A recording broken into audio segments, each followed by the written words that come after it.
យើងមិនអាចយកឈ្នះពួកគេនៅលើសមរភូមិបានទេទោះយើងមានអាវុធទំនើបជាងក៏ស្មារតីស្នេហាជាតិរបស់ពួកគេរឹងមាំដូចថ្មភ្នំអញ្ចឹងបើកម្លាំងខាងក្រៅមិនអាចបំបត្តិបានយើងត្រូវតែបំផ្លាញពីខាងក្នុងសង្គ្រាមដ៏ល្អបំផុតគឺជាសង្គ្រាមដែលស្ត្រីមិនដឹងថាយើងកំពុងតែច្បាំងយើងនឹងមិនសម្លាប់ពួកគេដោយគ្រាប់កំភ្លើងទេតែយើងសម្លាប់ពួកគេដោយស្លាបព្រាយើងនឹងបញ្ចេញសារធាតុគីមីពិសេសម្យ៉ាងដែលផ្សំក្នុងចំណីអាហារភេសជ្ជៈនិងបង្អែមដែលមានតម្លៃថោកនិងមានរូបរាងទាក់ទាញសារធាតុនេះនឹងមិនសម្លាប់មនុស្សភ្លាមៗទេតែវាជ្រាបចូលយឺតៗបំផ្លាញពីខាងក្នុងបន្តិចម្ដងទី1វាបំផ្លាញសតិបញ្ញាសារធាតុគីមីនឹងជ្រាបចូលទៅក្នុងប្រព័ន្ធសរសៃប្រសាទបំផ្លាញកោសិកាខួរក្បាលយឺតៗជាពិសេសចំពោះកុមារពួកគេនឹងក្លាយជាមនុស្សចំនួនក្រោយដែលខ្សោយសតិបញ្ញានិងរៀនមិនចូលគិតក៏មិនបានវែងឆ្ងាយទី2បំផ្លាញសុខភាពសារធាតុនេះនឹងធ្វើឲ្យប្រព័ន្ធការពាររាងកាយចុះខ្សោយងាយនឹងកើតជំងឺប្លែកៗជំងឺមហារីកនិងជំងឺរ៉ាំរ៉ៃផ្សេងទី3គឺកាត់បន្ថយអាយុជីវិតជាចុងក្រោយអាយុសង្ខាររបស់ប្រជាជនខ្មែរនឹងខ្លីជាងមុនជាតិសាសមួយដែលពោពេញដោយអ្នកជំងឺនិងមនុស្សខ្សោយបញ្ញាតើនឹងអាចការពារទឹកដីរបស់ខ្លួនបានដោយរបៀបណាសំទោសលោកម្ចាស់តើនេះព្រៃផ្សៃពេកទៅដឹងគោលដៅរបស់យើងគឺកុមារពួកគេគ្មានទោសអ្វីទេកុមារថ្ងៃនេះជាទាហាននៅថ្ងៃស្អែកកុមារថ្ងៃនេះនឹងក្លាយជាថ្នាក់ដឹកនាំនៅថ្ងៃស្អែកបើចង់កាប់ដើមឈើត្រូវតែកាប់ទាំងឫសភាពមេត្តាគឺជាភាពទន់ជ្រាយដែលយើងមិនអាចមានបានទេយល់ទេបាទលោកម្ចាស់ខ្ញុំយល់ហើយបាទផែនការនេះល្អឥតខ្ចោះវាជាការវិនិយោគរយៈពេលវែងយើងមិនចាំបាច់ចំណាយគ្រប់កំភ្លើងសំបីតែមួយគ្រាប់តែក្នុងរយៈពេល20ឆ្នាំទៀតពួកគេនឹងប្រគល់អនាគតប្រទេសជាតិរបស់គេឲ្យមកយើងដោយខ្លួនឯងចាប់ផ្ដើមអនុវត្តចុះលោករដ្ឋមន្ត្រីតែឥឡូវនេះប្រជាជនខ្មែរបានពេះការចុះប្រើផលិតផលរបស់យើងហើយតើយើងត្រូវធ្វើដំណេចទៅបាទមែនហើយលោករដ្ឋមន្ត្រីបន្ទាប់ពីមានចំនួនព្រំដែនលើកចុងក្រោយនេះពួកគេហាក់ដូចជាស្អប់យើងខ្លាំងណាស់ដែលបានប្រមាណខ្យល់ទេបើគេចេះឈឺចាប់យូរម្ល៉េះទឹកដីរបស់គេមិនបានមកដល់យើងច្រើនដល់ម្លឹកដែរខ្មែរជាជាតិសាសន៍មួយដែលឆាប់ភ្លេចការតាំងចិត្តរបស់ពួកគេមិនខុសពីភ្លើងចម្បាំងនោះទេឯងចាំមើលចុះយ៉ាងច្រើន6ខែទៅ1ឆ្នាំនៅពេលដែលបញ្ហាព្រំដែនស្ងប់ស្ងាត់ទំនុំរបស់ពួកគេក៏រលាយដែរហើយពួកគេនឹងនឹកឃើញរសជាតិទំនិញរបស់យើងមិនខានពេលនោះហើយគឺជាឱកាសរបស់យើងនៅពេលនេះស្មារតីស្នេហាជាតិរបស់ប្រជាជនកម្ពុជាបានផុសផុលមិនថាតែនៅទីក្រុងឬនៅជនបទតែធ្វើពីហេតុការណ៍ជប់ប្រាទំនិញចោលឆ្លៀនពៀននៅពេលនេះធ្វើឲ្យសេដ្ឋកិច្ចខ្មែរទោះឡើងគួរឲ្យមានមោទនភាពបំផុតម៉ាក់អើយពេញនំនេះឲ្យកូនម៉ាក់ហេអានេះបោះសៀមទីកូនណានេះម៉ាក់អាយ៉ាគឺចុះបន្លែគួរសមនេះបងតក្រផងបងមើលបន្លែស្រស់ៗសិនអីអានឹងយកមកបសៀមបងបន្លែបោះសៀមស្រស់ៗដល់ហើយនេះអញស្លឹងមើលអីគេហ្នឹងអើយគ្នារករបស់សៀមដុតឃើញមានអញ្ចឹងអូនអើយរបស់សៀមស្អែកនាំចូលមកឲ្យអូនបងឲ្យបានថៃចូលស្តុកនៅបងមានអូនមានទៅមកពីម្សិលមិញនឹងអញអូនអូយមានបញ្ចុះតម្លៃពិសេសហើយមានរង្វាន់ទៀតណាអូនសូមអបអរលោកឧត្តមសេនីយ៍ពេលនេះនាងខ្ញុំទទួលដំណឹងថាប្រជាជនខ្មែរកំពុងតែបាក់ទឹកបាក់ដីមកប្រាប់ផលិតផលយើងវិញហើយចាការព្យាករណ៍របស់លោកឧត្តមសេនីយ៍ពិតជាមិនខុសមែន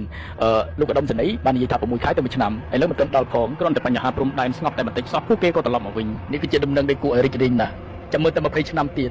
យើងនឹងសើចឲ្យយះមាត់តែម្ដងមើលទៅប្រហែលជាមិនដល់20ឆ្នាំទៀតដឹងលោកប្រធាន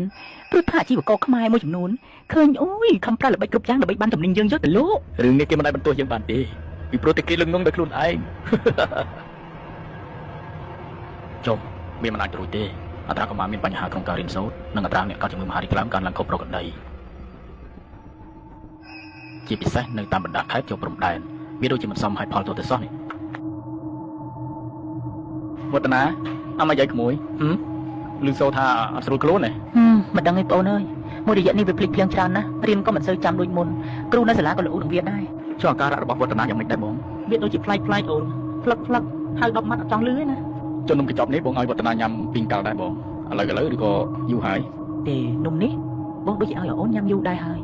វាកើតអីមែនអូនខ្ញុំគិតថាលោកគ្រូពេទ្យវិចិត្រកំទិនអាស្រមស្លោពេករឿងក្មួយលោកគ្រូឈឺជួនកាលវាគ្រាន់តែជាជំងឺកាត់ឡើងទៅតាមរដូវកាលតែប៉ុណ្ណោះខ្ញុំនៅតែជឿជាក់ថាបញ្ហាខុសប្រក្រតីខាងលើនេះគឺបណ្ដាលមកពីចំណីអាហារដែលយើងនាំចូលមកនឹងឯងរឿងនេះមិនមែនជារឿងតូចតាចទេលោកវិចិត្រជួនកាលវាអាចធ្វើឲ្យប៉ះពាល់ទំនាក់ទំនងការទូតជាថ្មីក៏ថាបានដែរណាខ្ញុំដឹងលោកប្រធានក៏ប៉ុន្តែនេះគឺជាអាយុជីវិតរបស់ប្រជាជននិងជាអនាគតរបស់កូនចៅយើងចំនួនក្រោយលោកប្រធានឥឡូវចេះលោកទៅរកផតតាំងឲ្យបានសិនមកណាទៅរកផតតាំងឲ្យបានសិនមកហើយចាំមកជួបខ្ញុំអូខេបាទលោកប្រធានបាទអរគុណលោកប្រធាន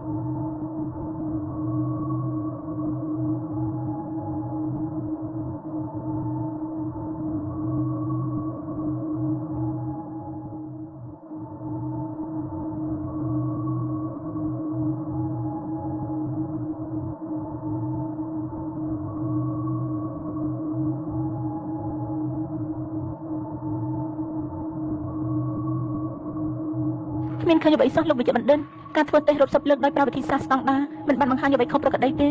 សំណាក់ទាំងអស់ស្អាតតាមបច្ចេកទេសប៉ុន្តែនាងខ្ញុំអស់លទ្ធភាពហើយលោកគ្រូពេទ្យ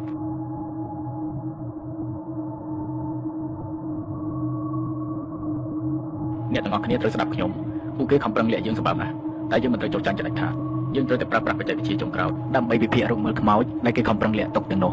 ឥឡូវអ្នកទាំងអស់គ្នាមានតែការតស៊ូស៊ូទាំងអស់គ្នា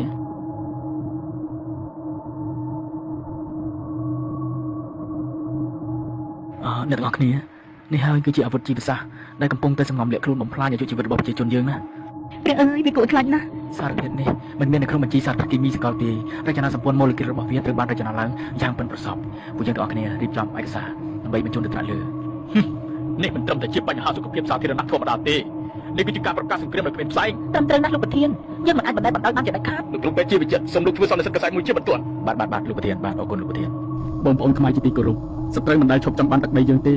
ពេលនេះសមរភូមិបានផ្លាស់ប្ដូរពីព្រំដែនមកដល់ចានបាយនៅក្នុងផ្ទះរបស់យើងម្នាក់ៗហើយពួកគេចង់ឲ្យកូនយើងល្ងងខ្លៅចង់ឲ្យយើងខ្សោយនិងស្លាប់មុនអាយុសូមបងប្អូនមេត្តាប្រុងប្រយ័ត្នកុំលោភលន់នឹងរបស់តម្លៃថោករហូតភ្លេចគិតពីសុខភាពនិងអនាគតកូនចៅសូមងាកមកគ្រប់គ្រងផលិតផលខ្មែរបន្លែត្រីសាច់ដែលដាំដុះដោយកសិករខ្មែរអាចមិនមានសម្បកវិខ្ចប់ស្អាតតែវាមានសុវត្ថិភាពនិងពោពេញទៅដោយសេចក្តីស្រឡាញ់របស់ជនរួមជាតិយើងកម្លាំងរបស់ជាតិគឺស្ថិតនៅលើសុខភាពនិងបញ្ញាញាណរបស់ប្រជាជនកុំឲ្យសត្រូវឈ្នះសង្គ្រាមដោយសារតែការធ្វើប្រហែសរបស់យើងនៅលើចានបាយឡើយហើយដឹងស្អីទេ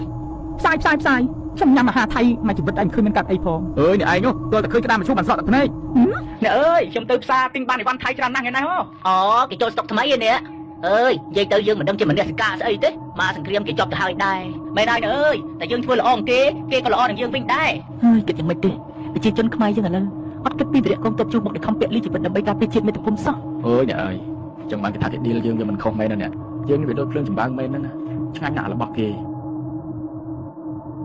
អើយថ្ងៃនេះដាច់មកអត់មានមកគ្រាប់សោះព្រោះតែម្នាក់គ្រប់គ្រងតែរបស់ចៅមកអ្នកអើយទៅវិញទៅណារោងចក្រយើងបាត់ហើយមែនហើយតោះទៅវិញទៅទោះបីជាយើងនៅក៏រោងចក្រយើងមិនបានបើកវិញដែរ The number of infected people has increased significantly. តែនៅនេះនៅឡើងខ្លួនដែរគិតយ៉ាងណាទេលោកគ្រូពេទ្យជួយកុំខ្ញុំផងលោកគ្រូពេទ្យមិនអីទេចាំលោកគ្រូជួយអើយលោកគ្រូពេទ្យខ្ញុំប្រចាំលបងឯងមករយៈសិនសង្ឃឹមតែខ្ញុំមានលុយយកមកលោះវិញណាលបងព្រោះតែអាហាររបស់ចៅធ្វើឲ្យចៅយើងស្លាប់តើវាចៅនឹងខ្ញុំប្រាប់អត់ហើ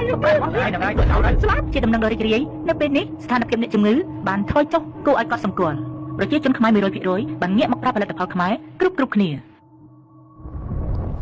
ពិតជាចម្លែកណាស់លោកដុកទ័រទើបតែអនិច្ចកម្មទៅកាលពីអាទិត្យមុនដោយជំងឺដាច់ខ្សែឈាមខួរក្បាលហើយឥឡូវនេះលោកឧត្តមសេនីយ៍ក៏ឈឺម្នាក់ទៀតគ្រាន់តែដឹងថាខាងកម្ពុជាបានដឹងល្បិច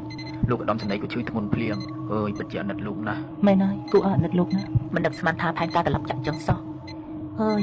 ខំសង្ឃឹមថាប្រជាជនខ្មែរចូលនទាក់យើងទៅហើយតែឥឡូវចប់បាត់ការឈឺចាប់បានបង្រៀនយើងការវិនិច្ឆ័យបានដាស់យើងការភ្លេចភ្លាំងមួយគ្រាបានបដូរមកវិញនឹងការឈឺចាប់មួយចំនួនសត្រូវអាចបំផ្លាញសុខភាពយើងបានមួយចំនួនតែពួកគេមិនអាចបំផ្លាញស្មារតីយើងជារៀងរហូតបានទេយើងធ្លាប់ភ្លេចម្ដងរួចមកហើយតែលើកនេះយើងនឹងចងចាំមេរៀនដែលស្រោចដោយឈាមនិងទឹកភ្នែកទុកក្នុងខួរក្បាលរបស់យើងបដិញ្ញាថានឹងមិនឲ្យប្រវត្តិសាស្ត្រដ៏ឈឺចាប់នេះកើតមានឡើងជាលើកទី2ជាដាច់ខាតនៅលើដីសវណ្ណភូមិនេះ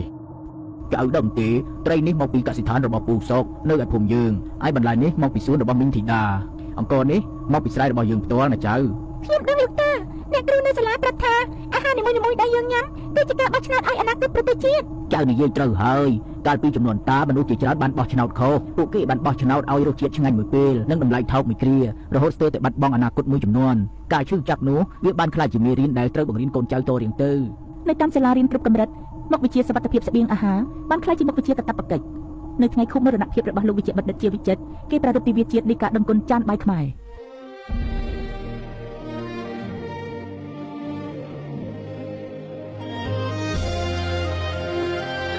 រឿងរ៉ាវនៃសង្គ្រាមត្រជាក់លើចានបាយមិនមែនគ្រាន់តែជាប្រវត្តិសាស្ត្រនៅក្នុងសៀវភៅទេតែវាបានក្លាយជាផ្នែកមួយនៃឈាមជ័ររបស់ខ្មែរចំនួនថ្មីពួកគេយល់យ៉ាងច្បាស់ថាការការពារព្រំដែនពិតប្រាកដគឺចាប់ផ្ដើមពីចានបាយនៅក្នុងផ្ទះរបស់ពួកគេម្នាក់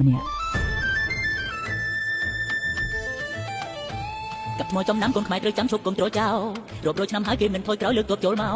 ឲ្យយើងតិចទីវីរៈជនពលីប្រទេសជាតិវឹកវរវាដែលកុហកវាថាយើងនេះទេអ្នកធ្វើព្រៀងកោ